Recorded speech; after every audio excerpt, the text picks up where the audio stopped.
One would think the BHN hosts recently received lobotomies. Their channel has really gone off the deep end. Just watch this. This won't surprise anyone. I'll say it anyway. We need more Maori voices in Parliament. 27%, I think, because that was on One News as well. 20, and Needs that's to one be of the things Winston representative. said. 27%. Well, it's more than representative, which is great. What's good for Māori is good for all of us, and when you learn that, life becomes so much better. Because, unfortunately for Māori, so many of them are on the bottom rungs of society, and you're only as strong as the weakest link. So what's good for Māori is good for everybody. He sounds like a member of a cult, repeating an extremely unconvincing argument as though it is profound, simply because he has had it drilled into his head by unhinged radicals. When he doubts his positions, he just repeats this incredibly unconvincing argument to himself. You can tell he is trying to reassure himself that he is right. And he is not doing a very good job. What is good for Maori is good for everyone. Nobody believes this. At present, the Maori Party and the Green Party want to lower the retirement age for Maori. How exactly is that good for everyone? A Pakeha manual labourer paying tax to fund an early pension for Willie Jackson and John Tamahere. Don't make us laugh. This policy is not good for everyone. This is a concrete real-world example of the slogan being a load of trash.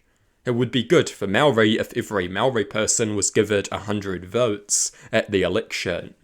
But would that be good for Pakeha? Obviously not. Pakeha would be rendered powerless. The slogan is obviously a load of crap, and anyone with basic critical thinking skills can recognise that. The other issue with the slogan is the difficulty of defining what is good for Maori. Are the Maori seats good for Maori? Who says they are?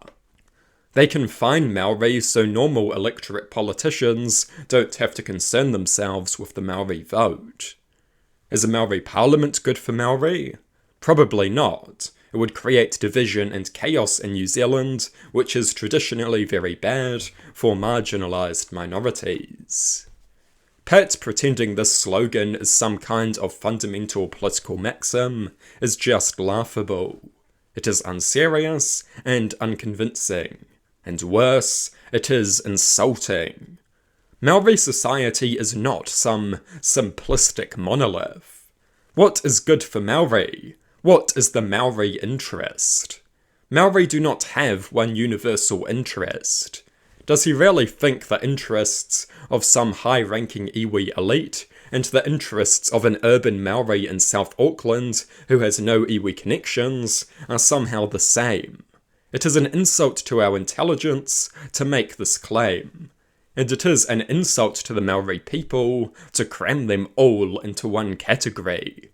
Maori are not some blob of suffering united with a single self-interest. Like any group of people, Maori are incredibly diverse.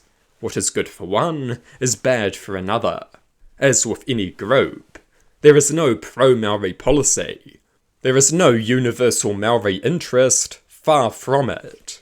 Does anyone seriously think that Rawiri and some poor guy from South Auckland have the same self-interest? It is a racist habit.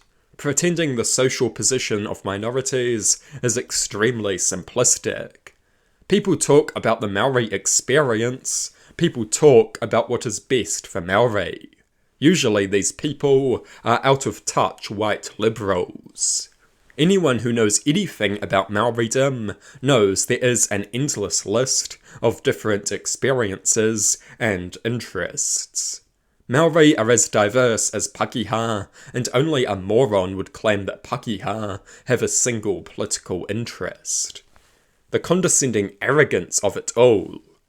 We think the Maori seats are best for Maori.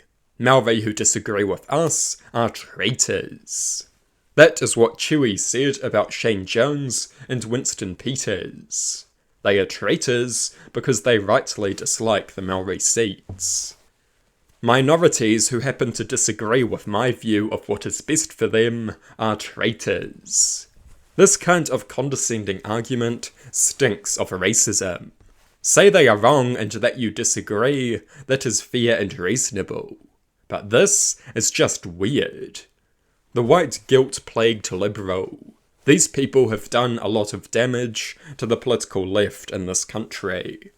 They will cheer for any deranged radical, so long as they pretend to be pro-Maori. It is an absolute joke.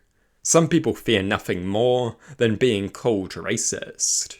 And the fanatics have taken full advantage of this weakness to hijack the political left.